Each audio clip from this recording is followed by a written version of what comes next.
अगर आप एनआरआई हैं तो 2025 का नया टैक्स कानून आपकी जेब पर सीधा असर डाल सकता है। अब सिर्फ इंडिया में पैसे भेजना नहीं बल्कि हर इनकम, हर इन्वेस्टमेंट की रिपोर्टिंग भी जरूरी हो गई है। छोटी सी गलती पर भारी टैक्स और नोटिस का खतरा बढ़ सकता है।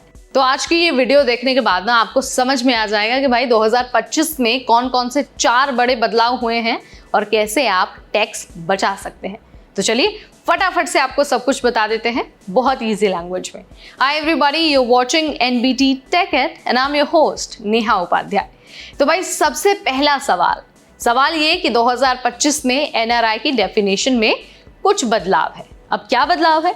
बदलाव ये है कि 2025 के बजट में ये साफ किया गया है कि अगर आप एक फाइनेंशियल ईयर में 183 डेज से ज्यादा भारत से बाहर रहते हैं तो आप एनआरआई माना जाएंगे। लेकिन अगर आपकी इंडियन इनकम 15 लाख से ज्यादा है और आप अगर 120 दिन से ज्यादा इंडिया में रहे हैं तो आप RNOR यानी कि resident but not ordinary resident माने जा सकते हैं। अब इससे फर्क क्या पड़ता है? अब देखिए, RNOR होने से कुछ ग्लोबल इनकम पर टैक्स लग सकता है, यानी कि भारत से बाहर कमाई पर भी भारत में टैक्स देना आपको पड़ सकता है।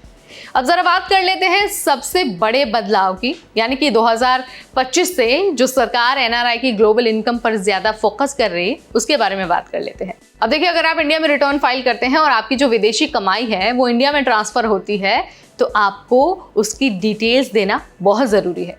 इनकम टैक्स डिपार्टमेंट अब foreign bank account, mutual funds, property income और विदेश में बिजनेस की कमाई सब कुछ ट्रैक कर रहा है। गलत या फिर अधूरी जानकारी अगर आप देते हैं तो आपके पास सीधा नोटिस आ सकता है और साथ ही पेनल्टी भी लग सकती है। अब देखिए, 2025 में सरकार ने एनआरई और एनआरओ अकाउंट से मिलने वाले इंटरेस्ट पर भी नजर रखनी शुरू कर दी है। एनआरओ अकाउंट से मिलने वाला इंटरेस्ट अब भी टैक्सेबल है, यानी कि 30% तक टीडीएस आपका कट सकता है। वहीं एनआरई अकाउंट का जो इंटरेस्ट है वो टैक्स फ्री है, लेकिन सिर्फ तभी जब आप सही मायने में एनआरआई हैं। अब देखिए, अगर आप इंडिया में ज़्यादा दिन रुकते हैं और आपकी जो रेजिडेंशियल स्टेटस है वो अगर बदल जाती है तो एनआरई ब्याज भी टैक्स के दायरे में आ सकता है। अब देखिए, बहुत सारे लोग हैं ना जो ये गलती करते हैं कि स्टेटस तो बदल गया लेकिन फिर भी एनआरई अकाउंट वो यूज़ करते रहते हैं। लेकिन आपको ऐसा नहीं करना है। अगर आपने इंडिया में फ्लैट लिया है या फिर कोई ज़मीन खरीदी है और उसे किराए पर अगर दे रखा है तो उस किराए की इनकम पर भी आपको टैक्स देना पड़ेगा। जो भी टेनेंट हैं उसे हर महीने 30% टीडीएस काट कर आपको किराया देना चाहिए। और अगर आप कोई प्रॉपर्टी बेचते हैं तो कैपिटल गेन्स टैक्स भी लागू होने वाला है। तो देखिए, एनआरआई होने की वजह से ये टैक्स पहले ही काट लिया जाता है, यानी कि टीडीएस ऑन सेल।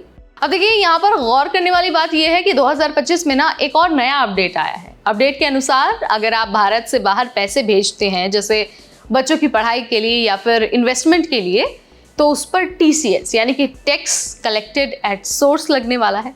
इसके अलावा 7 लाख से ऊपर अगर आप भेजते हैं तो 5% से लेकर 20% तक का TCS लग सकता है। हालांकि कुछ लिमिट में रिलीफ ज़रूर दी गई है, लेकिन आपके लिए इन सारी चीज़ों का ध्यान रखना तब भी बहुत बहुत ज़रूरी है। तो भाई, ये थे 2025 के एनआरआई टैक्स रूल्स के 5 बड़े बदलाव। अपनी रेजिडेंशियल स्टेटस को आपको सही रखना है, सही समय पर ITR फाइल करते रहना है और विदेशी इनकम को छुपाने की गलती आपको बिल्कुल नहीं करनी है। जो इनकम है आपको उसके बारे में जानकारी देनी ही होगी। अगर आप जानकारी नहीं देते हैं तो आपके पास नोटिस आ सकता है और साथ ही आप पर पेनल्टी भी लग सकती है। तो इन कुछ बातों का आपको बहुत ध्यान रखना है और 2025 में जो नए अपडेट आए हैं, जो नए नियम आए हैं, उनको फॉलो ज़रूर करना है। आई होप अब आपको ना सारे क्वेश्चंस का आंसर मिल गया होगा बहुत आसान भाषा में और समझ भी आ गया होगा कि भाई अब क्या करना है और क्या नहीं करना है। अगर वीडियो पसंद आया है तो इसे लाइक और शेयर करना बिल्कुल ना भूलें। ऐसे अपडेट्स के लिए, ऐसी वीडियोस के लिए आज ही सब्सक्राइब करिए हमारा चैनल NBT Tech Ed।